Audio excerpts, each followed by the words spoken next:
नमस्कार। पिछले वीडियो में हमने देखा कि किस तरह से बिम की ज़रूरत है आज की डेट में एईसी इंडस्ट्री में। इस वीडियो में हम जानेंगे आखिरकार बिम का मतलब क्या है। व्हाट इज बिम?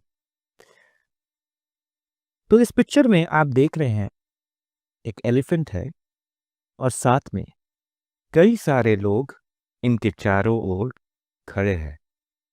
इन सारे लोगों के आंखों में पट्टियां हैं। They are all blind folded.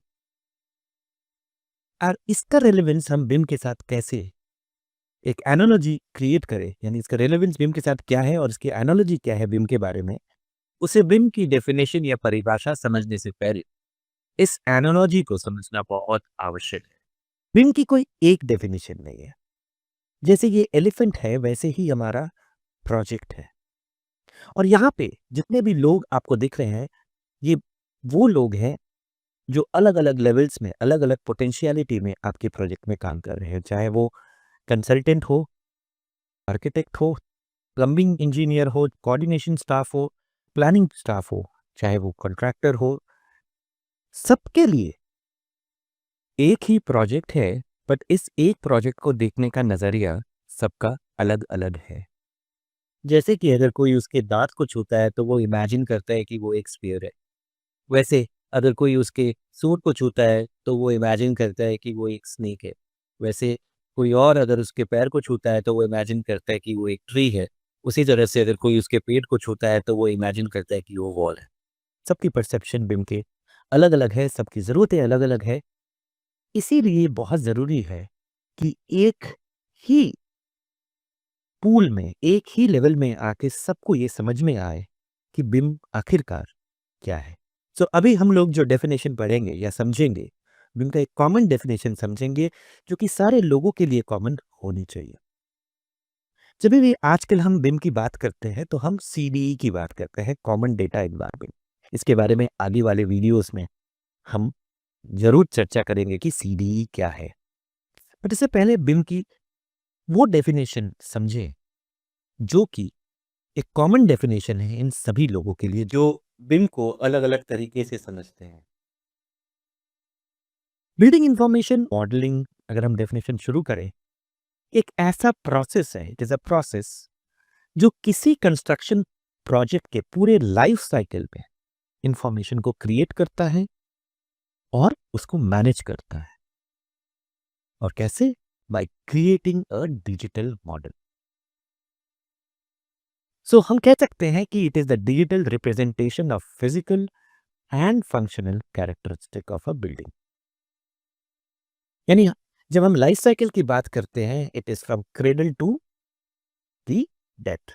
यानी जब हम प्रोजेक्ट को कंसेप्चुअल डिज़ाइन शुरू करते हैं, पहला स्टेज जो होता है साइट प्लानिंग का स्टेज होता है। काफ़ी सारे बहुत सारी चीज़ें होती है, लैंड प्रोक्योरमेंट से शुरू करके बहुत सारी डेटा की ज़रूरत होती है। फिर हम प्रोजेक्ट की सर्वे करते हैं, एनालिसिस करते हैं, ईआईए होता है, इन्वायरमेंट इम्पैक्ट एनालिसिस होता है, और बहुत सारी चीज़ें होती हैं। वहीं से शुरू हो जाता है डिजिटल जर्नी। यानी कॉन्सेप्ट से लेके डिज़ाइन तक, डिज़ाइन से लेके कंस्ट्रक्शन तक, कंस्ट्रक्शन से लेके हैंडओवर पर, और हैंडओवर से लेके पूरे लाइफ साइकिल फैसिलिटीज मैनेजमेंट एक पोर्शन है।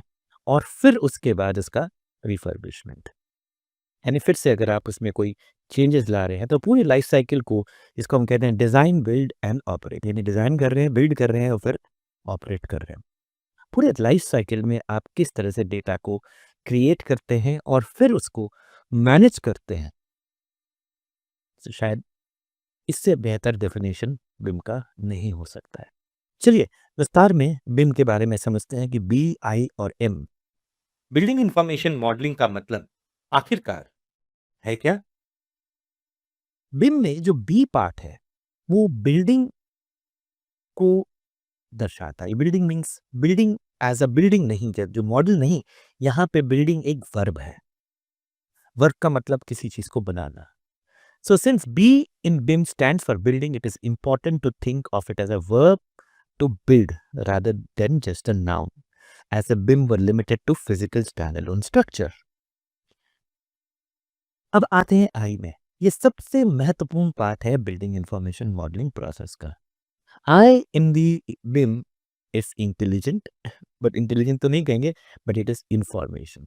इंफॉर्मेशन को इंटेलिजेंट होना बहुत ज़रूरी है। कई कई लोग कहते हैं कि इंफॉर्मेशन के साथ साथ हम इसको इंटेलिजेंट इंफॉर्मेशन भी कह सकते हैं। So I in the BIM emphasize that without embedding information throughout the project content, the work produced conveys only part of the story. यानी अगर इंफॉर्मेशन ना हो, मान के चलो वॉल के अंदर इंफॉर्मेशन ना हो प्लास्टर की, या उसकी कंस्ट्रक्शन डेट्स की, या उसकी बाकी कॉस्ट की, या क्वांटिटी की, तो उस वॉल की अ, क्या अहमियत है। यानी डिजिटल रिप्रेजेंटेशन को अगर देखें कि फिजिकली अगर हम वॉल को देखते हैं और सारी इंफॉर्मेशन वहाँ से निकाल सकते हैं, डिजिटली भी हम वही इंफॉर्मेशन निकाल सकते हैं जो फिजिकली अवेलेबल है। तो बहुत बहुत इंपॉर्टेंट पार्ट है कि आई जो है वो इंफॉर्मेशन है बिम का। और लास्ट में जो एम है वो मॉडलिंग तो है ही है, which is arguably the most established aspect of the concept. तो इससे पहले आई और बी को हम नहीं समझे थे, बट लोग बिम को मॉडलिंग ही समझते थे, जबकि आई इम्पॉर्टेंट है और मॉडलिंग और बिल्डिंग आपस में आई के साथ मिलके बिम को बनाते हैं। तो हो सकता है कि हम इस पर्टिकुलर डेफिनेशन को समझें और आगे जाके जो भी हम प्लान करें इसी डेफिनेशन के साथ हम शुरू कर सकते हैं। Thank you. अगले वीडियो में कुछ इंटरेस्टिंग हम बात करेंगे, हम बिम की इतिहास यानी हिस्ट्री को समझेंगे, क्योंकि हम ये मानते हैं कि अगर किसी भी कॉन्सेप्ट को अच्छी तरह से समझना हो तो उसका इतिहास या हिस्ट्री जानना बहुत आवश्यक है, जिससे उस कंसेप्ट को हम गहराई में समझ सकें। बहुत इंटरेस्टिंग वीडियो होगा और अगले वीडियो को ज़रूर देखें। Thank you.